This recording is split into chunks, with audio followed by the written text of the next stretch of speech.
사레는 출산하지 못하였고 그에게 한 여종이 있으니 애굽 사람이요 이름은 하갈이라. 사레가 아브라함에게 이르되 여호와께서 내 출산을 허락하지 아니하셨으니 원하건대 내 여종에게 들어가라. 내가 혹 그로 말미암아 자녀를 얻을까 하노라 하매 아브라함이 사레의 말을 들으니라. 아브라함의 아내 사레가 그 여종 애굽 사람 하갈을 데려다가 그 남편 아브라함에게 첩으로 준 때는 아브라함이 가나안 땅에 거주한 지 10년 후였더라. 아브라함이 하갈과 동침하였더니 하갈이 임신하매 그가 자기의 임신함을 알고 그의 여주인을 멸시한지라. 사레가 아브라함에게 이르되 내가 받는 모욕은 당신이 받아야 옳도다. 내가 나의 여종을 당신의 품에 두었거늘 그가 자기의 임신함을 알고 나를 멸시하니 당신과 나 사이에 여호와께서 판단하시기를 원하노라. 아브라함이 사레에게 이르되 당신의 여종은 당신의 수중에 있으니 당신의 눈에 좋을 대로 그에게 행하라 하매 사레가 하갈을 학대하였더니 하갈이 사레 앞에서 도망하였더라. 아멘. 6절까지만 보도록 하겠습니다. 그리스 신화를 잘 아시죠? 그리스 신화에 보면 아킬레우스라고 하는 장군이 나옵니다. 이 장군은 특이하게도 온몸이 강철로 되어 있습니다. 그러니까 칼이나 활에도 죽지 않죠. 전쟁에 나가면 백전백승입니다. 아무도 그를 이길 수가 없습니다. 그런데 이 아킬레우스 장군에게 약점이 한 군데 있습니다. 그것은 바로 발 뒤꿈치입니다. 온몸이 강철로 덮여 있지만 유일하게 발 뒤꿈치 부분만 강철로 되어 있지 않는 거예요. 전쟁에 나간 어느 날 적군이 이 아킬레우스 장군의 약점을 알게 됩니다. 그것은 바로 온몸이 강철이지만 발 뒤꿈치만은 강철로 되어 있지 않다는 것을 알게 된 거죠. 명사수를 시켜서 독화살을 쏘는데 정확하게 발 뒤꿈치를 명중시킵니다. 아킬레우스는 전쟁에 나갔다가 발 뒤꿈치에 독화살을 맞고 죽게 되지요. 이 그리스 신화에 나오는 아킬레우스라는 이 사람의 이름을 따서 약점, 연약함을 뜻하는 아킬레스건이라는 말이 나왔습니다. 저 사람의 아킬레스건이다 이렇게 말하면 저 사람의 약점, 그것을 의미하는 거죠. 사람은 누구에게나 이 아킬레스건이 있죠. 잘 있는 듯 하다가도 그곳만 건드리면 넘어지도록 되어 있습니다. 그곳만 누르면, 그곳만 때리면 그 사람은 쓰러질 수밖에 없는 거예요. 오늘 저와 여러분이 읽은 이 본문의 말씀에 바로 믿음의 조상이라고 했던 아브라함의 아킬레스건이 나옵니다. 아브라함에게 있어서 치명적인 약점이 하나 있었습니다. 그 약점이 무엇입니까? 바로 오늘 본문에 나오는 이집트에서 데리고 온 몸종 하갈입니다. 여러분 본문 1절의 말씀을 보시기 바랍니다. 본문 1절 말씀에 뭐라고 말씀합니까? 아브라함의 아내 사레는 출산하지 못하였고 그에게 한 여종이 있으니 애굽 사람이요 이름은 하갈이라. 언뜻 보아서는 별 문제가 되지 않는 것 같죠? 그러나 그렇지 않습니다. 이 본문 말씀을 자세히 보십시오. 출산하지 못하는 부인과 젊은 여종, 믿음의 집안에 들어온 믿지 않는 이방 외국인 여자, 출산하지 임신이 안 되는 늙은 아내 옆에 건강한 여인, 이걸 비교해서 말씀하는 겁니다. 한눈에 보아도 문제가 될 것 같지 않습니까? 문제가 됩니다. 결국 문제가 됩니다. 결국 이 일 때문에 아브라함에게 있어서 일생일대의 가장 큰 후퇴가 이때 있었습니다. 믿음의 자리에서 불신의 자리로 물러나고 전진만 하던 그가 한 차례 크게 후퇴하게 되는 일을 겪게 됩니다. 그렇다면 무엇이 아브라함을 이 순간 실패하게 한 것일까요? 무엇 때문에 아브라함이 후퇴하는 일이 일어난 것일까요? 오늘 저는 읽은 말씀을 통해서 그것을 좀 살펴보았으면 합니다. 더불어서 아브라함의 모습을 통해서 우리의 믿음 또한 우리의 삶이 전진하지 못하고 후퇴하게 되는 이유가 무엇인지도 한번 살펴보기를 원합니다. 먼저 생각할 것은 사람의 말을 듣기 때문에 후퇴하게 된다고 하는 점입니다. 여러분 아시는 대로 아브라함은 앞장인 15장 4절과 5절에서 하나님으로부터 약속을 받습니다. 그 약속이 무엇이냐면 하늘의 별을 보아라. 별과 같이 수많은 자손을 허락해 줄 것이다 라고 하는 약속을 15장 4절과 5절에서 받습니다. 이건 약속이었습니다. 하나님의 변함없는 약속이었죠. 그런데 문제는 그 하나님의 음성을 듣고 난 다음에 사람의 말을 들었다는 데 있습니다. 오늘 본문 2절의 말씀을 보십시오. 아브라함의 아내 사라가 말합니다. 뭐라고 말합니까? 하나님이 나에게 출산을 허락하지 않았으니 내 여종과 동침해서 자식을 낳아라. 우리나라도 옛날에 시바지가 있었죠? 딱 그 케이스입니다. 이스라엘과 우리나라가 상당히 비슷하죠. 중동 지역이 우리 문화와 많이 비슷한 부분이 있습니다. 부인이 말을 합니다. 나는 아기를 못 낳으니까, 아기를 못 가지니까 내 여종과 동침해서 자식을 낳아라. 근데 여러분, 중요한 사실은 아브라함이 덥석 그렇게 했다는 겁니다. 주저했다는 표현도 없어요. 그냥 바로 여종을 데려다가 동침을 해버립니다. 여러분, 아브라함이 어떤 사람입니까? 평생 하나님 말씀 하나 듣고 여기까지 온 사람입니다. 오직 하나님 말씀 하나 듣고요, 본토, 친척, 아비집을 떠난 사람이 아브라함입니다. 항상 중요하고 긴급한 사항이 있을 때마다 하나님의 말씀을 듣고 움직였던 사람이 아브라함입니다. 그런데 어찌된 일인지 이번에는요, 부인의 말을 듣고 그냥 그대로 따라가 버려요. 너무 쉽게 따라가 버려요. 더 심각한 게 뭔지 아십니까? 내 몸종을 첩으로 받아들여서 자식을 놓으라고 말하는 아내 앞에 아브라함은 한마디 하지 않았어요. 나는 이미 하나님으로부터 약속의 말씀을 받았어. 그렇게 말하지도 않았어요. 그리고 부인의 말을 가지고 기도하지도 않았어요. 하나님께 물어보지도 않았다고요. 물고기가 미끼를 물듯이 덥석 그냥 물어버린 거예요. 사람의 말이 더 중요한 거죠. 방금 전에 하나님의 약속의 말씀을 들어놓고 사람의 말이 더 중요한 거예요. 결국 이 일 때문에 아브라함은 믿음이 후퇴하게 됩니다. 이 모습 속에서 우리가 사람들이 하는 말에 세 가지 속임수가 있다는 것을 알게 됩니다. 사람들이 하는 말에 세 가지 속임수 중에 첫 번째는 현실적입니다. 대단히 현실적입니다. 여러분 2절 말씀을 보십시오. 2절 말씀에 부인이 뭐라고 말합니까? 내가 불임이다. 나는 아이를 가지지 못한다. 그런데 문제는요, 하나님이 임신하지 못하게 하셨다라고 스스로 해석합니다. 오늘 2절 말씀에 그렇게 나오죠. 여호와께서 내 출산을 허락하지 않았다. 하나님 그렇게 말씀하신 적이 없거든요. 하나님은 그렇게 말씀하신 적이 없으세요. 하나님은 본부인을 통해서 자녀를 주시겠다고 하셨지 여호와께서 내 출산을 막았다고 말한 적이 없어요. 그런데 자기 스스로 해석합니다. 자기 스스로 합리화시키고 자기 스스로 현실적인 해석을 합니다.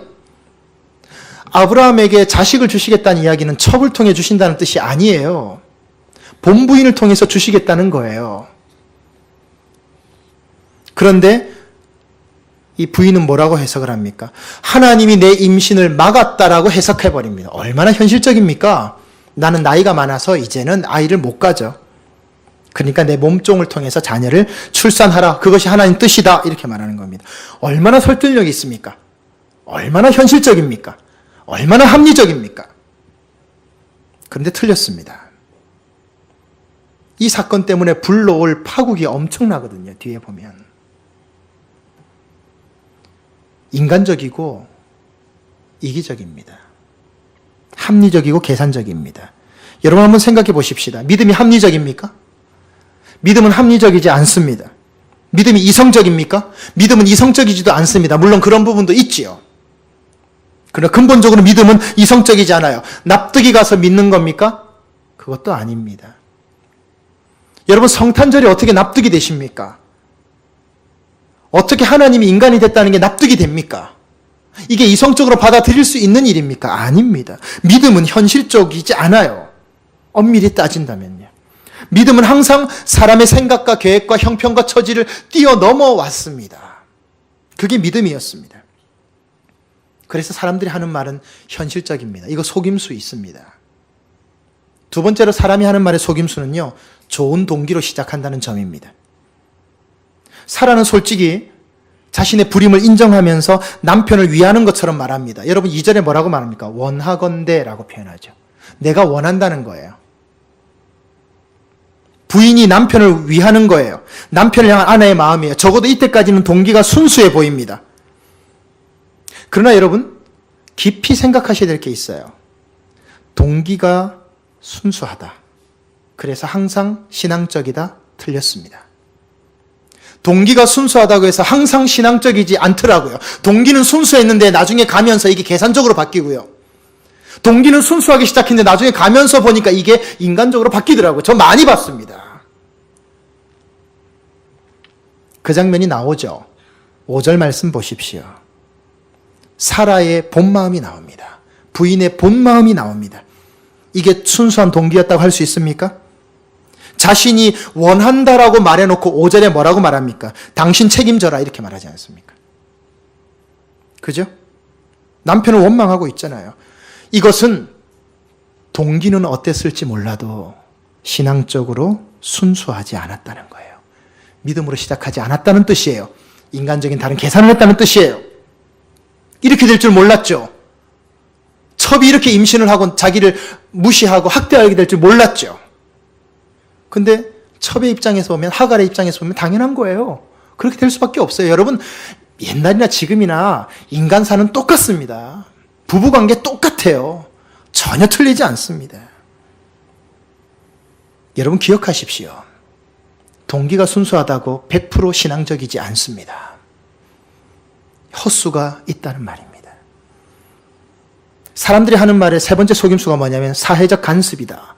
다들 그렇게 하고 사니까 괜찮다라고 말합니다. 아브라함이 살았던 중동시대는 일부 다처제 국가입니다. 여러분 잘 아시는 대로 솔로몬도 무려 1000명의 후궁과 첩이 있었죠. 다윗도 10명 이상의 후궁이 있었습니다. 일부 다처제가 문화였으니까 뭐 문제가 되지 않겠죠. 그래서 2절에 보면은 본부인 사라가 뭐라고 말합니까? 내가 혹시 그로 말미암아 자녀를 얻을까 한다라고 말했습니다. 무슨 말입니까?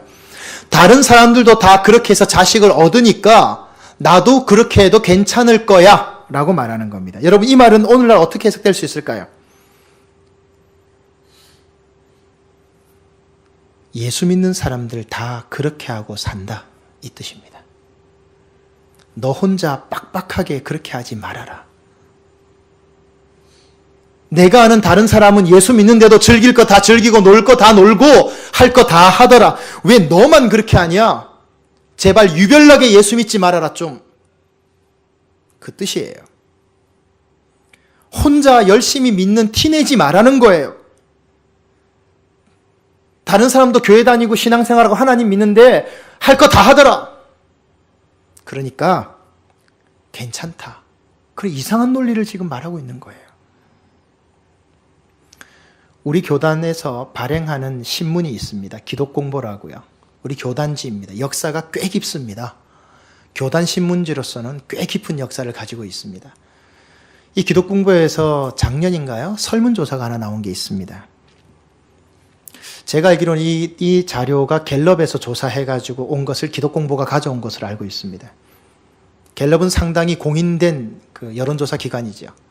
한국 백성들, 한국민들에게 물었습니다.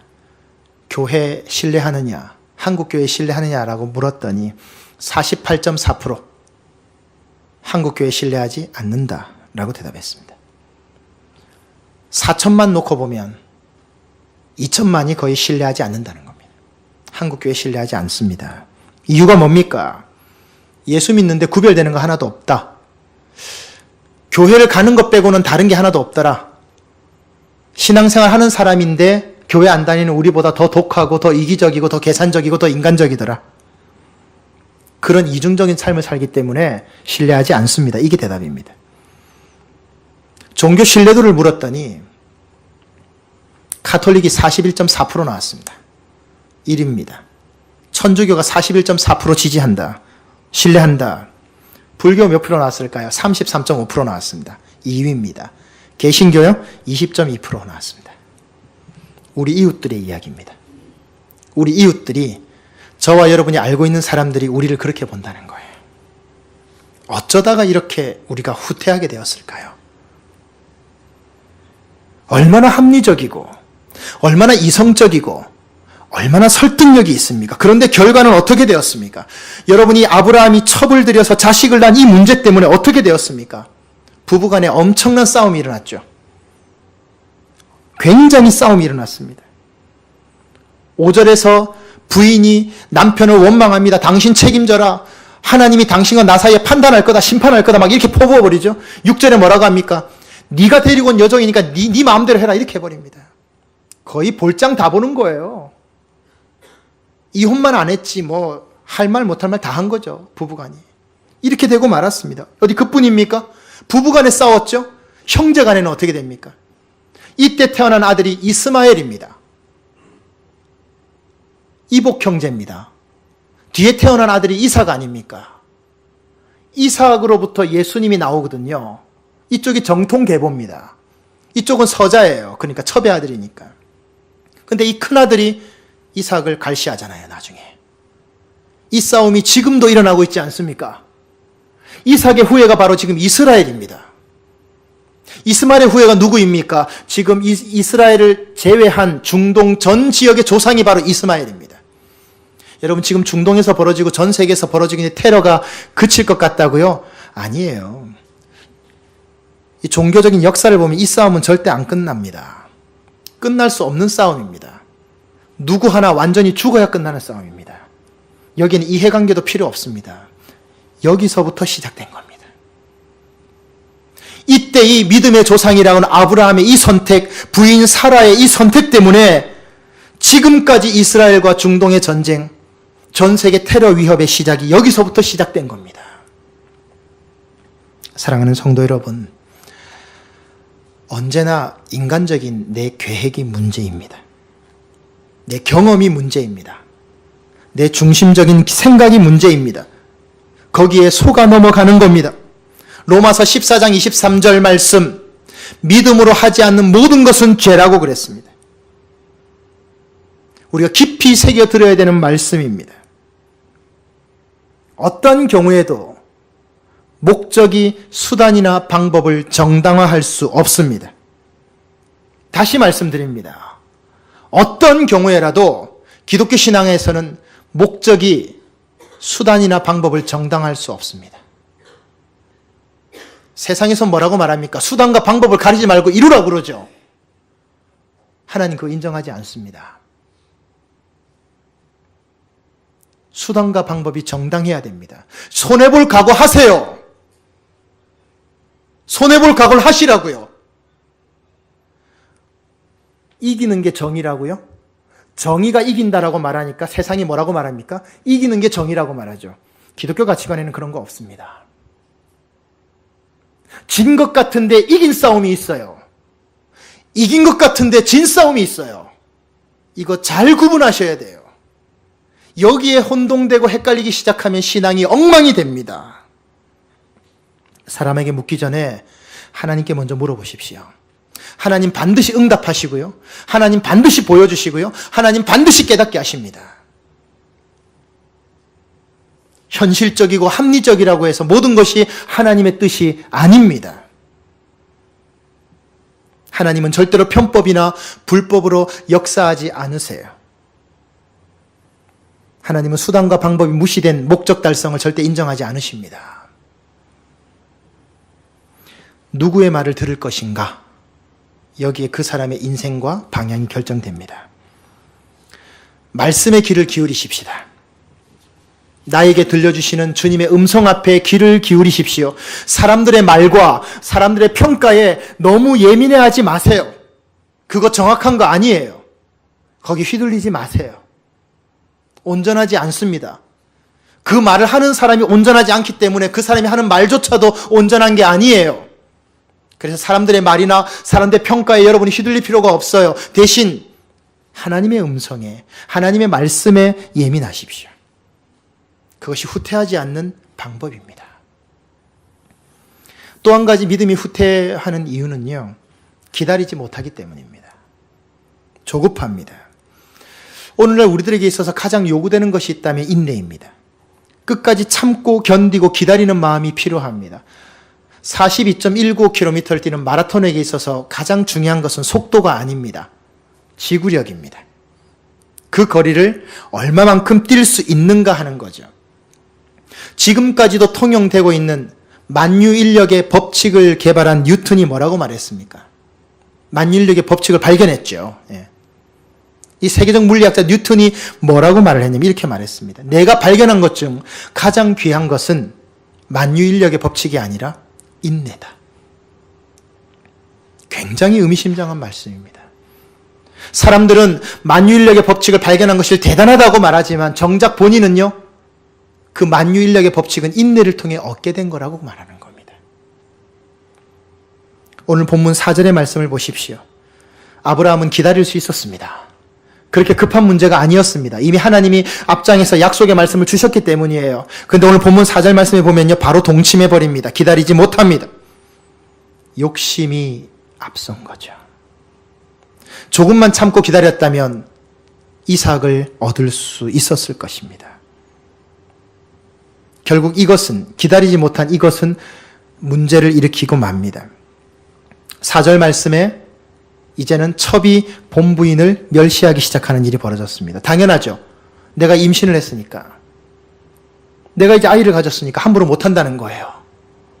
그러니까 본부인을 무시하기 시작합니다. 항상 여러분, 갈등은요, 욕심에서부터 시작됩니다. 아브라함의 욕심이 앞섰던 거죠. 이 갈등에 대해서 부부싸움도 일어나게 되죠. 자, 몸종과 본부인이 싸우고 남편과 아내가 싸우기 시작합니다. 그리고 그 뒤에 시간이 흐른 다음에 형과 동생이 싸웁니다. 다 싸웁니다. 다 싸웁니다. 어디서부터 시작된 것입니까? 기다리지 못한 것 때문에 일어난 일입니다. 더 중요한 사실은요, 기다리지 못하는 것 때문에 하나님의 축복까지 늦어졌다는 사실입니다. 여러분, 오늘 읽은 창세기 16장의 말씀과 그 다음 장에 나오는 17장까지가 한 장 넘어가는데 걸린 시간이 얼마인 줄 아십니까? 14년입니다. 16장에서 17장 한 장 넘어가는데 14년 걸렸습니다, 여러분. 왜 그렇게 된 줄 아세요? 아브라함이요, 하늘의 별과 같이 많은 자손을 얻게 될 것이다 라고 약속받은 나이가 85세입니다. 85세 받았거든요. 그런데 본부인을 통해서 이삭이 태어난 게 99세에 얻었습니다. 그러면 14년입니다. 16장에서 17장 한 장 넘어가는데 14년 걸렸어요. 믿음으로 기다리지 못하니까 축복까지 연기가 되는 거예요. 귀한 것을 받을 수 있었는데 14년이나 늦게 받은 거예요. 조급하고 서두르니까 항상 시험이 찾아오는 거예요. 급하게 서두르다 보니까 갈등이 일어나는 거예요. 충돌이 일어나는 거예요. 급하게 서두르다 보면 어떤 현상이 나타나는지 아십니까? 하나님께 물어야 될 시간이 빠져버립니다. 하나님과 가져야 될 경건의 시간이 빠져버립니다. 그럼 그 시간에 무엇이 들어갑니까? 내 생각이 들어가죠. 내 경험이 들어가죠. 내 뜻이 들어가죠. 서두를수록 실수합니다. 조급할수록 인간적인 방법을 동원하기 시작합니다. 당장에는 유익이 될지 몰라도 뒤로 가면 갈수록 그것 때문에 손해를 보게 되고 믿음이 자라지 못하게 되는 거죠. 그리스도인들은 어떤 사람들입니까? 미련해 보일 만큼 철저하게 하나님께 물으십시오. 그 사람들이 그리스도인입니다. 서두르지 마십시오. 믿음이라는 것은 꾀를 부리지 않는 거예요. 현실적이다, 합리적인 말에 속지 마십시오. 때때로 마음이 더 급할 때 늦춰버리십시오. 그리고 기도하십시오. 그리고 주님 음성 앞에 귀를 기울이십시오. 주님 어떻게 할까요? 라고 물으십시오. 더 급한 상황일수록 하나님께 물어야 합니다. 사랑하는 성도 여러분, 하나님께서는 저와 여러분에게 축복을 주시기 위해서 기다리고 계십니다.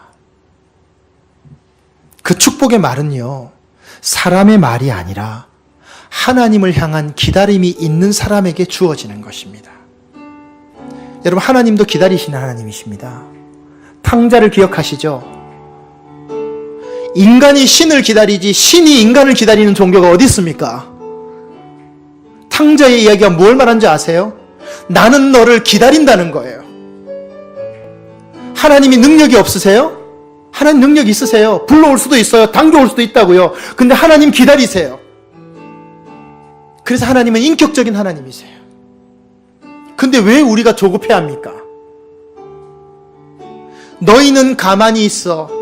오늘날 여호와께서 너희를 위하여 행하시는 구원을 보라. 주님 말씀합니다. 잠잠히 있으라. 조급해하지 말아라. 주님의 음성에 귀를 기울이라는 겁니다. 그때 전진할 수 있습니다. 어떤 인생 되고 싶으십니까? 후퇴하는 인생 되시겠습니까? 전진하는 인생 되시겠습니까? 하나님의 음성 앞에 귀를 기울이시겠습니까? 사람의 말에 흔들리시겠습니까? 그 선택은 여러분의 몫입니다. 주님 앞에 잠잠히 나아가는 여러분 되시기를 간절히 바랍니다. 이 시간 말씀을 생각하시면서 우리가 함께 찬양을 좀 드렸으면 좋겠습니다.